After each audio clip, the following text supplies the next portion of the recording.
దిశగా చేపట్టిన ఈ చర్యలను మా ప్రభుత్వ నిబద్ధతను సూచిస్తాయి. గత ప్రభుత్వ హయాంలో యువత గంజాయి వాడకం విపరీతంగా పెరిగింది. ఆ సమయంలో దేశంలో పట్టుబడిన మాదక ద్రవ్యాల మూలాలు మన రాష్ట్రంలో ఉండడం సిగ్గుచేటు.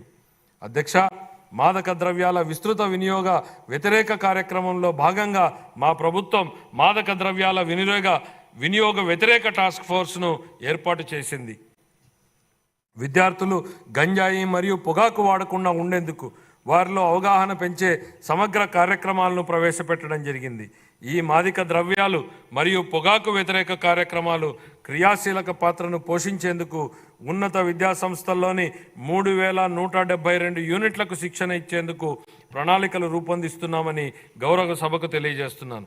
2024-25 ఆర్థిక సంవత్సరానికి గాను పోలీసు శాఖకు 8,495 కోట్ల రూపాయల కేటాయింపును ప్రతిపాదిస్తున్నాను. పర్యావరణం, అటవీ మరియు శాస్త్ర సాంకేతిక పరిజ్ఞానం, జాతీయ ప్రమాణాలకు ధీటుగా పచ్చదనాన్ని మెరుగుపరచడం ద్వారా పౌరులకు సుస్థిర జీవన ఆవాసాల కల్పనకు మా ప్రభుత్వం కృషి చేస్తోంది. ఈ దిశగా మనం వనం ప్రకృతి పిలుస్తోంది, తీర ప్రాంత ఆవాసాల అభివృద్ధి, మడ అడవుల పెంపకం మొదలైన పథకాల ద్వారా స్థిరమైన ఆదాయ కల్పన జరుగుతోంది. అన్ని శాఖల మరియు వివిధ వర్గాల ప్రజల భాగస్వామ్యం మరియు కేంద్ర రాష్ట్ర పథకాల నిధుల సమీకరణ ద్వారా ఇది జరుగుతోంది.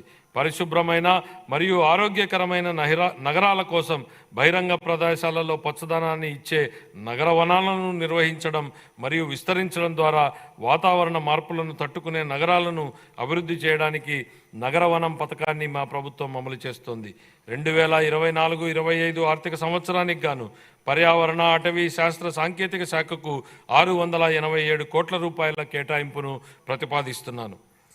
2022-23 ఖాతాలు. ఆంధ్రప్రదేశ్ అకౌంటెంట్ జనరల్ వారు ఖరారు చేసిన ఆర్థిక లెక్కల ప్రకారం 2022-23 ఆర్థిక సంవత్సరానికి గాని రెవెన్యూ లోటు 43,488 కోట్ల రూపాయలు మరియు ద్రవ్యలోటు 52,509 కోట్ల రూపాయలుగా చెప్పడం జరిగింది.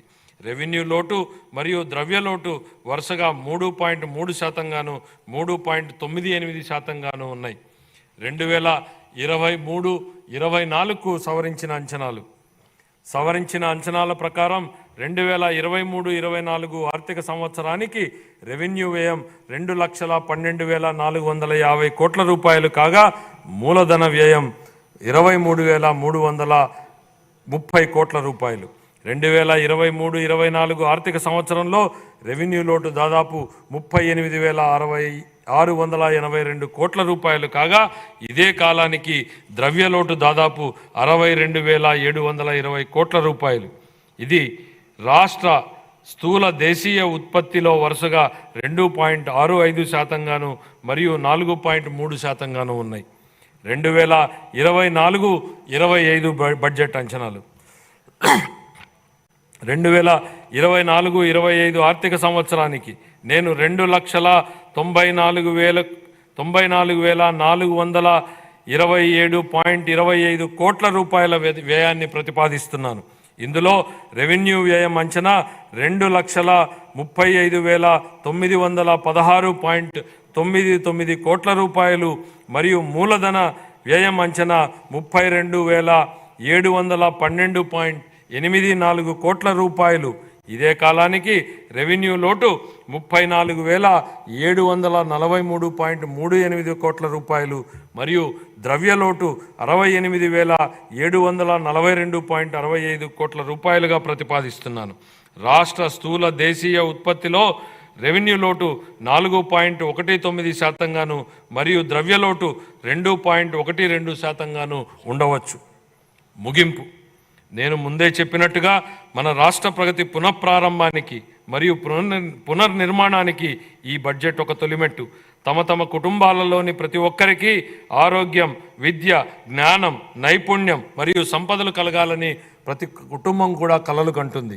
ఈ కలలు సాకారం అవ్వడానికి మా ప్రభుత్వం కట్టుబడి ఉంది. మన రాష్ట్ర ప్రజలు వారి ఆశలు నెరవేర్చుకునేటందుకు అపూర్వమైన తీర్పునిచ్చారు. ప్రజలు మేమిచ్చిన హామీలపై నమ్మకం ఉంచారు. ఈ హామీలను నిలబెట్టుకోవాల్సినటువంటి బాధ్యత మా ప్రభుత్వంపై ఉంది. మా ప్రభుత్వం ముందున్న ఈ సవాళ్లను గౌరవ ముఖ్యమంత్రి గారి నాయకత్వంలో మేము అధిగమించగలమని విశ్వసిస్తున్నాం. స్వర్ణాంధ్రలో జీవించాలనే ప్రజల ఆశలను సాకారం చేయడానికి మా ప్రభుత్వ నిబద్ధతను పునరుద్ఘాటిస్తున్నాను.